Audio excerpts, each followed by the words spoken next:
जय हिंद दोस्तों, मैं किशन आप सबका स्वागत करता हूं। शुरू करते हैं आज के डिफेंस समाचारों को।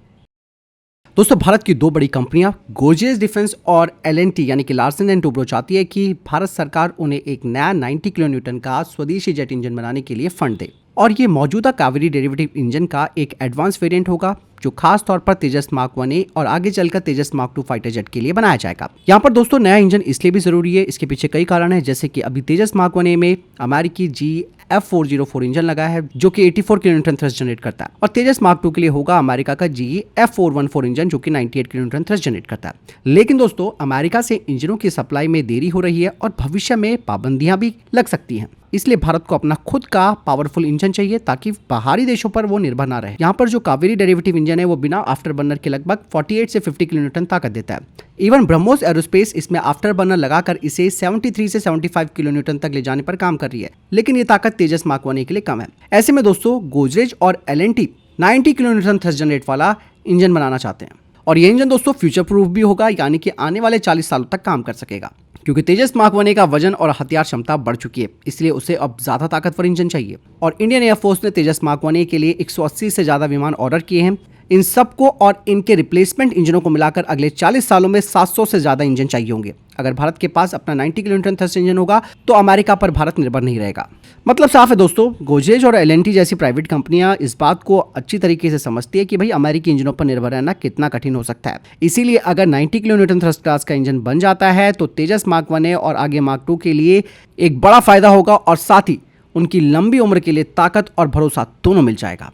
लेट्स सी रक्षा मंत्रालय या भारत सरकार इसमें क्या फैसला लेती है, क्योंकि दोस्तों प्राइवेट सेक्टर की इन्वॉल्वमेंट जब तक नहीं होगी तब तक ना तो प्रोग्राम हमारा आगे बढ़ेगा और हम विदेशियों पर ही निर्भर होते चले जाएंगे। दोस्तों आप सब जानते हैं कि अमेरिका की सैटेलाइट्स पूरी दुनिया में घूमती रहती हैं और वो जब चाहे कहीं का भी डेटा ले सकती है, वो जब चाहे कहीं की भी निगरानी कर सकती है। ऐसे में दोस्तों कुछ खबरें आई हैं जो बताती हैं कि भारत ने AI डिफेंस सिस्टम तैयार कर लिया है जिसने अब अमेरिकी सैटेलाइट्स को भी रोक दिया है। भारत का ये नया आर्टिफिशियल इंटेलिजेंस डिफेंस सिस्टम है। इस सिस्टम की ताकत इतनी ज्यादा है कि ये अमेरिकी सैटेलाइट्स को ब्लॉक और डिस्टर्ब कर सकता है। मतलब अमेरिका की निगरानी और जासूसी अब भारत पर पहले जैसे आसान नहीं हो पाएगी।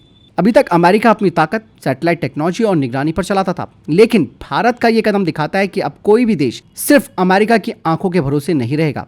ये भारत की सुरक्षा और सोवरेनिटी के लिए काफी महत्वपूर्ण है और इसके दोस्तों आने वाले टाइम पे काफी फायदे होने वाले हैं, क्योंकि जंग अब केवल हथियारों से नहीं बल्कि AI और टेक्नोलॉजी से लड़ी जाएगी। इवन पहले अमेरिका इस चीज को लेकर सुपर पावर बना हुआ था, लेकिन अब भारत भी इसी लीग में खड़ा हो गया है और बाकायदा दोस्तों अमेरिका भारत के इस स्टेप से काफी टेंशन में है।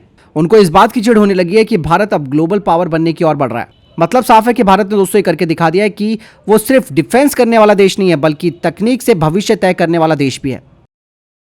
वहीं भारतीय सेना अब अपने हर मेन बैटल टैंक के साथ एक खास ड्रोन लगाने की तैयारी कर रही है। ये ड्रोन टैंक कमांडर को दुश्मन और मैदान की पूरी जानकारी देगा और ये योजना 2028 से शुरू की जाएगी। बताया जा रहा है कि T-90 भीष्म और अर्जुन टैंकों के साथ ये ड्रोन लगाया जाएगा। इन ड्रोन से काफी फायदे मिलेंगे, जैसे कि रियल टाइम जानकारी मिल पाएगी। ड्रोन आसमान से लाइव वीडियो और डेटा भेजेगा। टैंक कमांडर को दुश्मन की पोजीशन, इलाके और घात लगाने वाले स्थान पहले से ही दिख जाएंगे। इवन दोस्तों यहाँ पर ड्रोन में लगे थर्मल प्लस नाइट विजन दुश्मन के टैंक, सैनिक या बंकर को पहचान लेंगे। कुछ छोटे ड्रोन बम या फिर लेजर गाइडेड हथियार भी ले जा सकते हैं ताकि दुश्मन के टैंकों या ठिकानों को खत्म किया जा सके। इवन दोस्तों यहाँ पर एंटी टैंक खतरों से भी बचाव किया जाएगा और अगर दुश्मन ATGM को फायर करता है तो ये ड्रोन पहले ही बता देंगे कि इससे कैसे बचना है। इन ड्रोन्स की नजर से टैंक कमांडर को पूरा 360 व्यू मिलेगा।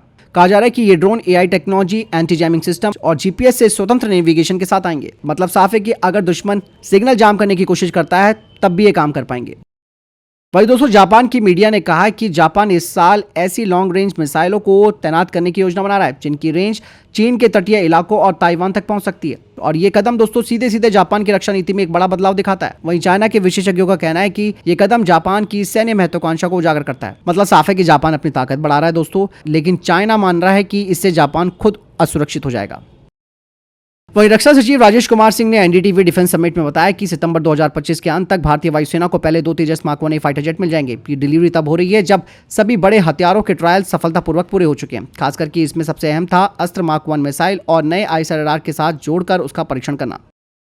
वहीं दोस्तों भारतीय सेना की ताकत अब और ज्यादा बढ़ने वाली है। 31 अक्टूबर 2025 तक सेना को पहली 5 भैरव लाइट कमांडो बटालियन मिल जाएंगी। हर बटालियन में होंगे कम से कम 250 चुने हुए जवान और इन्हें बनाया गया है रेगुलर इन्फेंट्री और पैरा स्पेशल फोर्सेज के बीच की कड़ी के रूप में। इनकी तैनाती चाइना और पाकिस्तान बॉर्डर पर की जाएगी।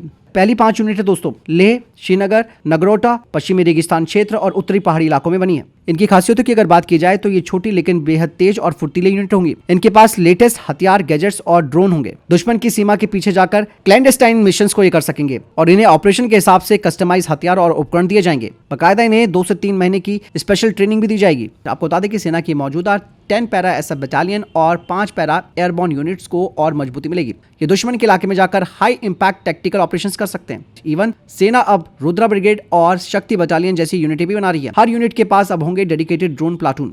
बाकायदा सीडीएस अनिल चौहान जी ने कहा कि स्पेशल फोर्सेस भविष्य के युद्ध में निर्णायक असर डाल सकती है।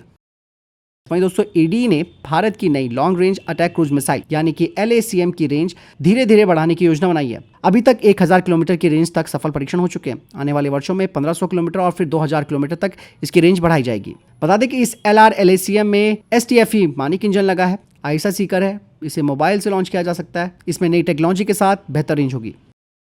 वहीं भारतीय सेना ने 6000 hand held software defined radios खरीदने के लिए रिक्वेस्ट फॉर इन्फॉर्मेशन जारी किया है और ये कदम सेना की कम्युनिकेशन टेक्नोलॉजी को अपग्रेड करने और आत्मनिर्भर भारत मिशन को आगे बढ़ाने की दिशा में महत्वपूर्ण है। और इन नए hand held software defined radio से दोस्तों सेना को काफी मदद मिलेगी, जैसे कि इनहांस सिचुएशनल अवेयरनेस यानी कि सैनिक तुरंत डेटा शेयर कर पाएंगे, इंटरऑपरेबिलिटी होगी, रोबस्ट सिक्योरिटी होगी। ये हल्का, मजबूत, हर मौसम और कठिन ऑपरेशन एरिया में इस्तेमाल हो पाएगा। मतलब साफ है कि भारतीय सैनिकों के पास अब ऐसे रेडियो होंगे जो हर परिस्थिति में, हर इलाके में और दुश्मन के इलेक्ट्रॉनिक जंग के बावजूद भी सुरक्षित और तेज कम्युनिकेशन देंगे। वहीं एनडीटीवी डिफेंस समिट में दोस्तों इंडियन एयरफोर्स के vice chief air marshal Narmadeshwar Tiwari ने कहा कि मई 2025 के ऑपरेशन सिंदूर में भारतीय वायुसेना ने पाकिस्तान के भोलारी एयरबेस पर खड़े साफ 2000 अवाक्स को ब्रह्मोस मिसाइल से खत्म किया। साथ ही उनके जैकोबाबाद एयरबेस में रखे कई F-16 भी तबाह हुए। इंडियन एयरफोर्स ने हवाई लड़ाई में 6 पाकिस्तानी एयरक्राफ्ट भी मार गिराए, जिनमें एक बड़ा अवाक्स प्लेटफॉर्म भी शामिल था। मतलब ये बात साफ हो गई है कि भारतीय वायुसेना ने न केवल पाकिस्तान के अवाक्स बल्कि उनके F-16 को भी तबाह कर दिया। इसके अलावा दोस्तों उन्होंने ये भी बताया कि भारतीय वायुसेना ने पाकिस्तानी एयरफोर्स के शाहबाज एयरबेस और जैकोबाबाद पर तैनात RAC-3D रडार को निशाना बनाकर तबाह कर दिया था। वहीं दोस्तों प्रधानमंत्री नरेंद्र मोदी और चीनी राष्ट्रपति शी जिनपिंग के बीच एक बैठक हुई है। यहाँ पर कुछ पॉइंट्स दोस्तों सामने आए हैं, जैसे कि बॉर्डर मैनेजमेंट पर सहमति बनना। मतलब दोनों देशों के स्पेशल रिप्रेजेंटेटिव्स ने सीमा पर शांति और मैनेजमेंट को लेकर नया समझौता किया है। कैलाश मानसरोवर यात्रा फिर से शुरू हो गई है। सीधी उड़ानों की बहाली की जाएगी, यानी कि भारत चाइना के बीच डायरेक्ट फ्लाइट फिर से शुरू हो जाएगी। यहाँ पर प्रधानमंत्री जी का भी स्टेटमेंट आया। उन्होंने कहा कि हम आगे बढ़ेंगे आपसी विश्वास, सम्मान और संवेदनशीलता के आधार पर। अब ये बात बताता है कि दोनों देशों के रिश्तों में तनाव घटाकर सहयोग बढ़ाने की कोशिश की जा रही है। हालांकि चाइना का भरोसा नहीं किया जा सकता, लेकिन फिर भी लेट्स सी क्या होता है। और दोस्तों ये बात नहीं भूलनी चाहिए कि ऑपरेशन सिंदूर के दौरान चाइना ने पाकिस्तान की मदद की थी, इसलिए चाइना पर भरोसा करना दोस्तों थोड़ा मुश्किल हो जाएगा। यहाँ पर फिलहाल को क्या लगता है कमेंट सेक्शन में लिखकर जो बताएगा। भारत और जापान ने चंद्रयान 5 मिशन के लिए बड़ा समझौता साइन किया है दोस्तों। ये मिशन चांद के साउथ पोल की खोज करेगा, जहां हमेशा छाया रहती है। और ये समझौता इसरो और जाक्सा के बीच हुआ है। इस मिशन को लेकर जो कहा गया है उसमें ये लॉन्चर जापान का S324L रॉकेट होगा, लैंडर इसरो बनाएगा, रोवर जापान बनाएगा और वैज्ञानिक उपकरण इसरो तैयार करेगा, जो चांद पर पानी और अन्य जो वाष्पशील पदार्थ हैं उनकी खोज करेगा। यहाँ पर जो चांद का साउथ पोल है वहां पर लूनर वाटर मिलने की संभावना है और ये पानी भविष्य में मानव मिशन और स्पेस बेस के लिए काफी महत्वपूर्ण होगा। इससे चांद पर ईंधन बनाने, इंसानों को बसाने और लंबी अंतरिक्ष यात्राओं में मदद मिल पाएगी। तो फिलहाल ये थे अब तक के टॉप डिफेंस अपडेट। वीडियो के सामने कोई प्रश्न जवाब आपको कोई सवाल है कमेंट सेक्शन में लिखकर जरूर पूछ सकते हैं। वीडियो को लाइक और शेयर कीजिएगा। ख्याल रखिएगा अपना। जय हिंद, वंदे मातरम।